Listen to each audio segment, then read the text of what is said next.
heartless. Heartless.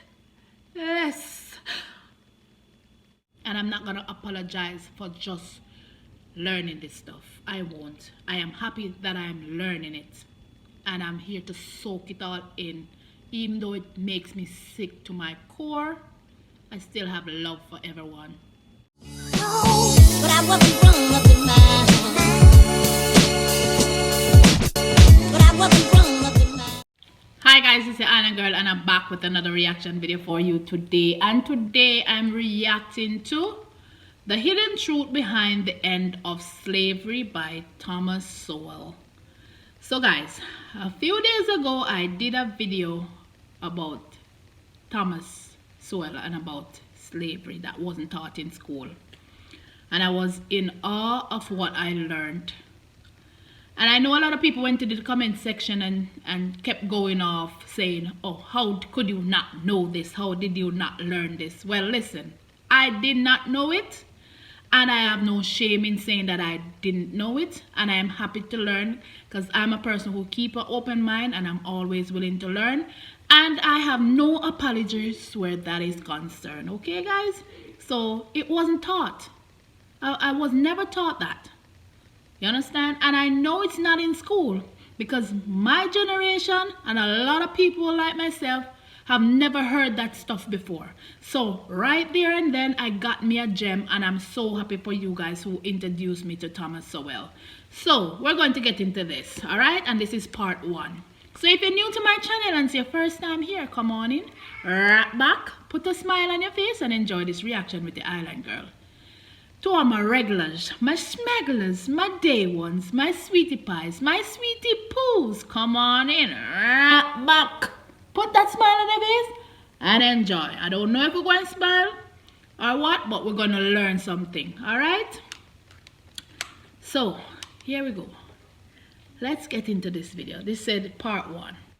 All right, here we go.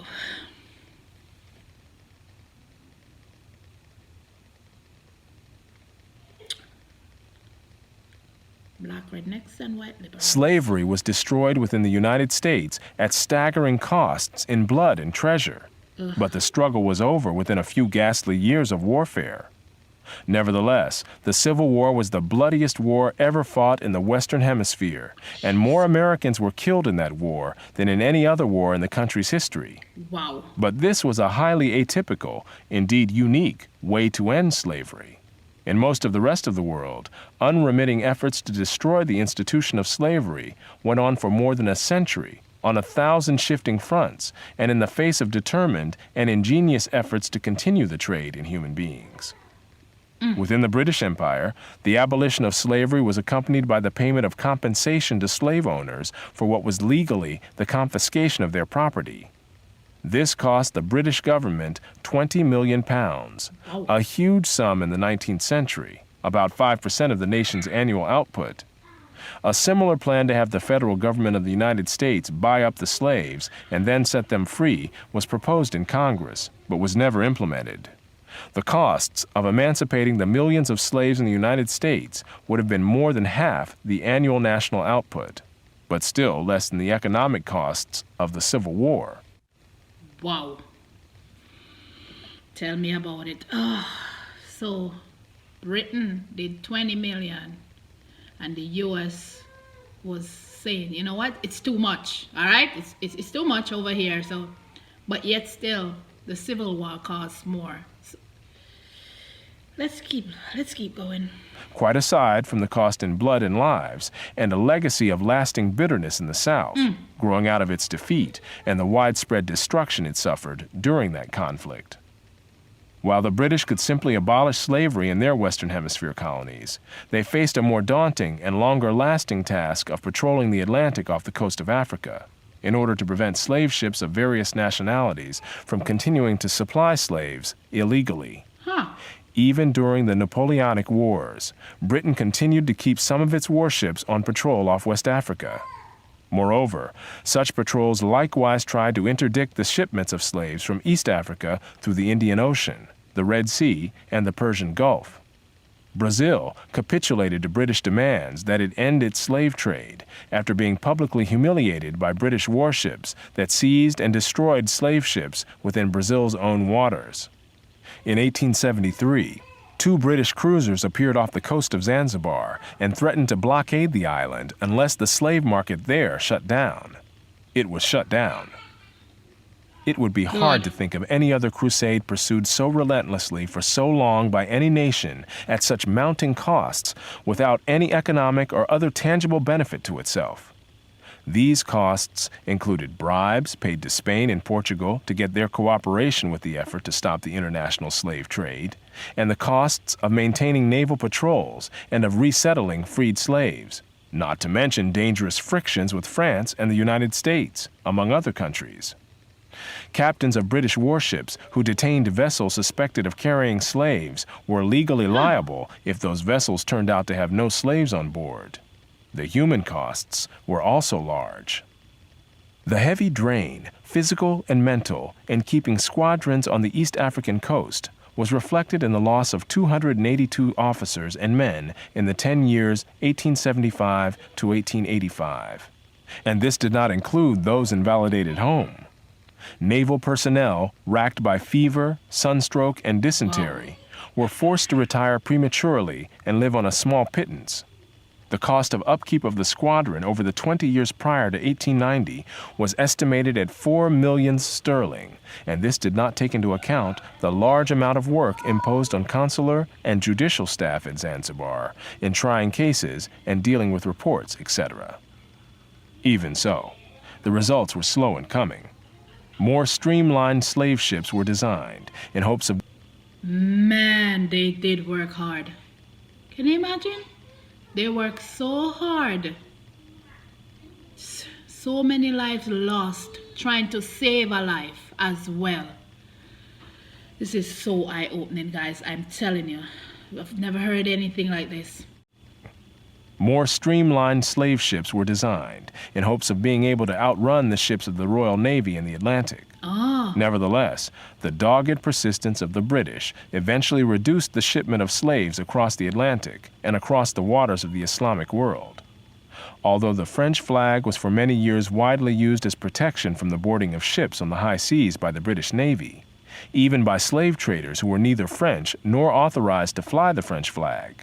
Eventually, France itself turned against slavery, outlawed the institution, and sent some of its own warships to patrol the Atlantic off the coast of Africa to intercept and deter the shipment of slaves to the Western Hemisphere. The American flag was likewise so used, and the United States, like France, eventually turned against the slave trade and sent warships to join the Atlantic patrols to interdict slave shipments. That's amazing. So there you have it. France, America, and the United Kingdom all going, flags going high to stop. So once you see that coming, can you imagine being on a ship and see those flags coming? You feel like, yeah, all right, I got a chance. I have a chance. Wow. Ooh. Shipments. Although by 1860, the Atlantic slave trade had been effectively stopped, the slave trade from East Africa across the Indian Ocean, the Red Sea, and the Persian Gulf took longer to be reduced significantly. Off the east coast of Africa, smaller Arab vessels called dhows hugged the coastlines in waters too shallow for the British warships to enter. One British commodore estimated that he captured 1 dhow for every 8 that escaped. Nevertheless, during the period from 1866 to 1869, 129 slave vessels were captured and 3,380 slaves were freed. When the threat of being boarded seemed imminent, the Arabs would throw slaves overboard to drown, rather than have them be found on board, which could lead to British seizure of the vessel and punishment of those who manned it. The worst that could befall the slaves was when the slaver was overhauled by a British cruiser, and they might then be flung overboard to dispose of all evidence. Devereux mentions a case where the Arabs, when pursued by an English cruiser, cut the throats of 24 slaves.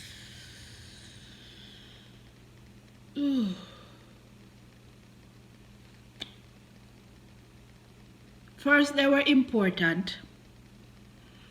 But now that you're going to be caught, they're no longer important. You just discard them like a piece of paper. Are you serious?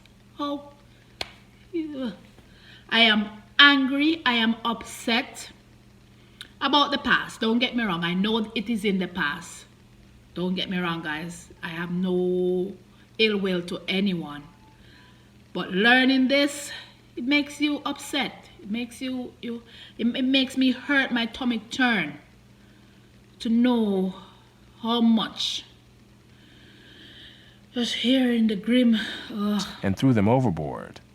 Colomb also states that Arabs would not hesitate to knock slaves on the head and throw them overboard to avoid capture. Because there were only a few naval ships available to cover a vast expanse of water in this region, British warships would often launch smaller boats to engage the Arab slave dhows. In these cases, as one study put it, the slave traffickers frequently did not hesitate to attack boat crews in defense of their profits. Battles between the Arabs' vessels and the smaller British craft were especially likely when the larger ships that launched them were too far away to reach the scene in time to join the battle. In other cases, the Arabs fled even from the smaller British vessels. An episode in 1866 was typical. On 26 April 1866, the Penguin set out after a dhow and fired several shots in an effort to make the crew come to. When the dhow failed to lower its sail, Gartorth felt certain that she was a slaver and ceased firing for the sake of the slaves on board. However, he managed to close with the dhow, which then made for the rocks through a heavy surf. By the time the ship's boats could be lowered to follow, the Arab crew had fled, but the pounding surf made any attempt by the slavers to salvage the human cargo too dangerous.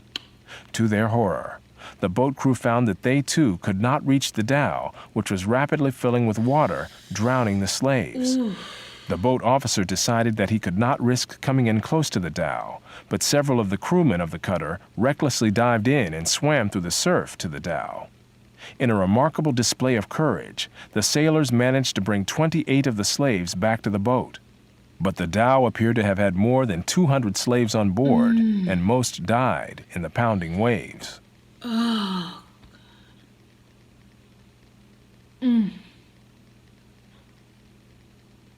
Keep it together, Island. Wow.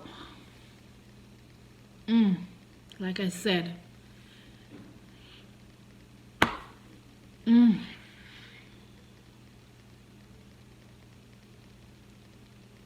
These Arabs, man. The back end was just cruel. In another episode, the Arabs' ruthlessness toward the slaves was further revealed. When the Daphne's cutter captured a dhow with 156 slaves on board, many were found to be in the final stages of starvation and dysentery. One woman was brought out of the dhow with a month-old infant in her arms. The baby's forehead was crushed, and when she was asked how the injury had happened, she explained to the ship's interpreter that as the boat came alongside, the baby began to cry. One of the dowmen, fearing that the sailors would hear the cries, picked up a stone and crushed the child's head. My God. This was not a... Oh my God. Oh my God.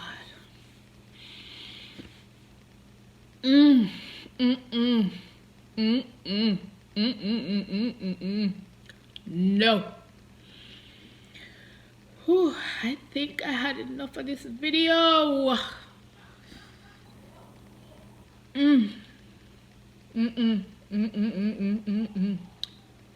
Whew. Just the thought. Just the thought. Just the thought. Just the thought. Whew. I got 5 babies. Wow. How?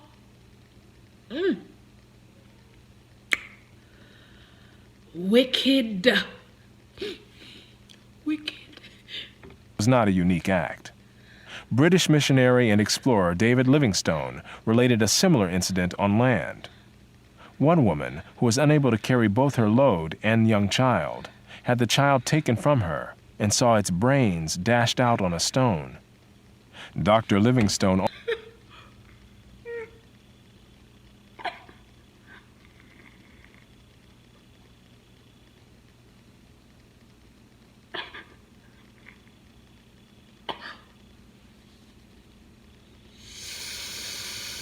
Wow.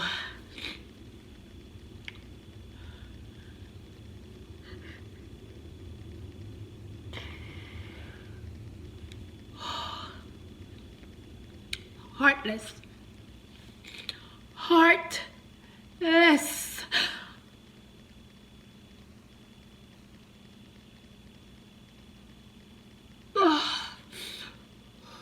Your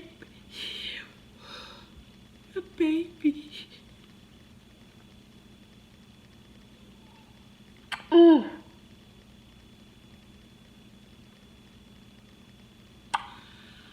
Heartless. a stone. Dr. Livingstone also reported having nightmares for weeks after encountering Arab slave traders and their victims. Not only was this Christian missionary shocked by the brutality of the Arab slave traders, so was Muhammad Ali, the ruler of Egypt, who was a battle-hardened military commander.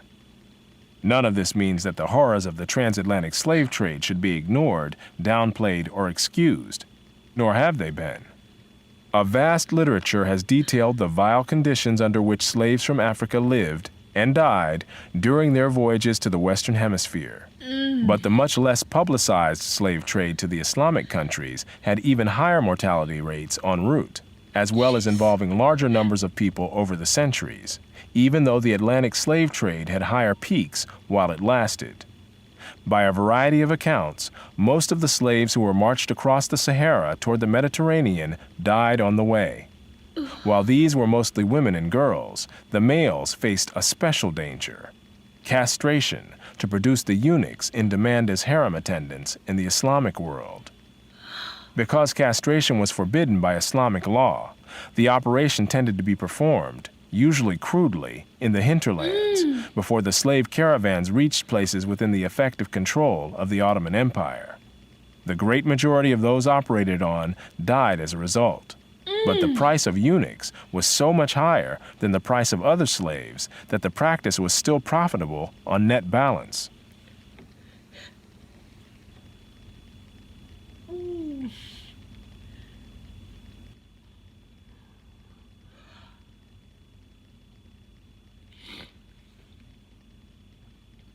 You're telling me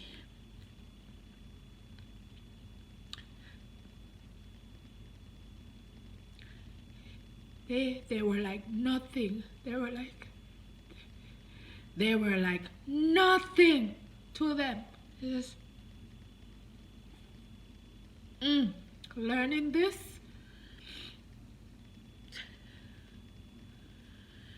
I cannot wrap my mind around it. We're all one human race. That's how I see it. All of us bleed red. I cannot wrap my mind up around greed and people, how they discard one life as it is nothing. Slave trade still going on. From what I understand in the comment section, it's still going on. The British Governor General of the Sudan, C.G. Gordon, estimated that between 1875 and 1879, from 80,000 to 100,000 slaves were exported through his region.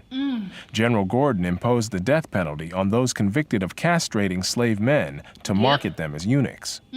His attempt to stamp out slave trading in the Sudan cost him his own life as an opposing army, raised and led by Muhammad Mahad, defeated his troops at Khartoum in 1885 and killed Gordon, after which the slave trade flourished again.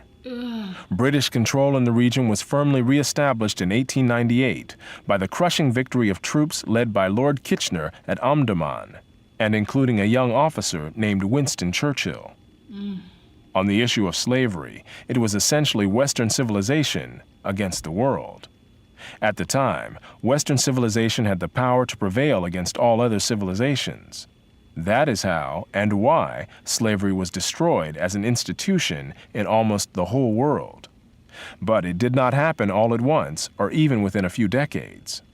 When the British finally stamped out slavery in Tanganyika in 1922, it was more than half a century after the Emancipation Proclamation in the United States, and vestiges of slavery still survived in parts of Africa into the 21st century. Guys, I'm sick to my stomach. I'm pissed, I'm mad, I'm upset. I'm hurting. Everything in one.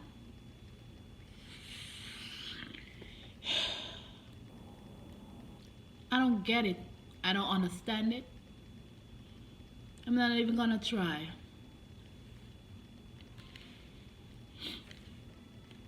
It is hard to watch. I ain't gonna lie to you. This is so hard to watch, so hard to take in. Oh God, what am I supposed to say? It's in the past. We understand that. And I love everybody, one and all at this. I love everybody. I am prejudiced towards no one. But this has to stop. This needs to be out there. People need to know these stuff. This is not taught in school. And I'm so happy that I'm teaching my kids as I go. I am so happy. I send my kids to school, but guess what? They'll tell you. I homeschool my kids. They go to school and it's like they're coming home back to school. Because there's a lot. But being exposed to this, oh yes, they will know all of this. I will teach my kids all of this. I am happy to share this. I have no shame in my game to just learning all of this. None. So, and I will continue to share this message out. I will continue to share. I love you guys. Go ahead and drop the links for others in the comment section, and other gems, other amazing person like Thomas Sowell. Drop their name and link that you'd like me to check out in the comment section. Thank you to those guys, to all who have emailed me and give me material to read. I just want to say thank you so much. I really appreciate it. My mind is going from left to right with all this expansion of information just flooding into my brain and what I've been listening to and reading and watching. If you'd like to see part 2, let me know in the comment section. If it's your first time here, come on in. Let me know your thoughts in the comment section. Imagine castrating people. You playing like you're to castrate somebody. Smash. Oh, my word. Oh, my word. I gotta hug and kiss my babies tonight. Britain, they fought. France fought. America fought. They all fought. But, oh, my word. And to think everybody come up with this slave is from... you know what? I love you guys. I love you all. Thank you so much for coming in and being a part of the family. Thank you for hitting the like button. Thank you for subscribing. And thank you for sharing this out there, because I want everybody to know. And like I said, I'm not ashamed to just be knowing this, learning this, all of this. No shame in my game. And I'm not going to apologize for just learning this stuff. I won't. I am happy that I'm learning it. And I'm here to soak it all in. Even though it makes me sick to my core, I still have love for everyone. Learning about history is important. It's how we take it and move on. Yeah. It's the Island Girl and I'm running out of here. Love you guys to the max. It's like 8:45 p.m. here in Alaska. And this girl is going to drink herself some tea and relax. I love you guys, and I'll catch you guys in another video. Bye.